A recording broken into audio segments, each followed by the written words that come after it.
परिषद और नगर पंचायत चुनाव को शांतिपूर्ण और भयमुक्त माहौल में संपन्न कराने के उद्देश्य से वाटोड़ा पुलिस ने एक भव्य रूट मार्च निकाला। पुलिस उपायुक्त निकेतन कदम के नेतृत्व में यह मार्च निकाला गया, जिसका मुख्य उद्देश्य इलाके के नागरिकों में सुरक्षा और विश्वास की भावना पैदा करना था।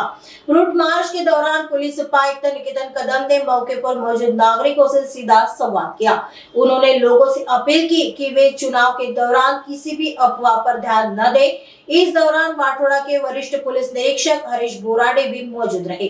इस रूट मार्च से इलाके में एक स्पष्ट संदेश गया है कि पुलिस प्रशासन निष्पक्ष और शांतिपूर्ण चुनाव कराने के लिए प्रतिबद्ध है। पोलीस ठाणे वाटोडा हद्दीमध्ये बहादुरा नगर पंचायत आणि बिडगाव नगर पंचायत या दोन निवडणुका होणार आहेत। त्या अनुषंगाने माननीय पोलीस उपायुक्त परिमंडळ क्रमांक 5 श्री निकेतन कदम साहेब यांनी आज खरबी भागामध्ये येऊन पायी पेट्रोलिंग केली, लोकांसोबत संवाद साधला, कॉर्नर मीटिंग घेतली आणि नागरिकांना भयमुक्त वातावरणामध्ये निवडणुका पार पडण्याबाबत आश्वासन दिलेलं आहे आणि शाश्वत केलेलं आहे।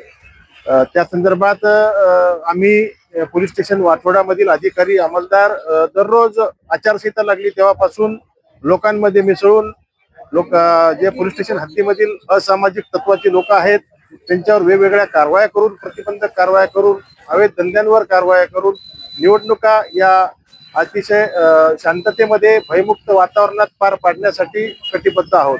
सर्व नागरिकांना या निमित्तानं आवाहन करू इच्छितो की या ज्या निवडणुका आहेत या अतिशय निपक्षपातीपणे व भयमुक्त वातावरणात होत आहेत। आपल्याकडे कोणत्याही प्रकारची जर अवैध धंद्यासंदर्भात, असामाजिक तत्वाच्या लोकांच्या संदर्भात माहिती असल्यास निसंकोचपणे पोलीस स्टेशन वाटोडा येथे द्यावी किंवा 112 नंबरवर माहिती कळवावी।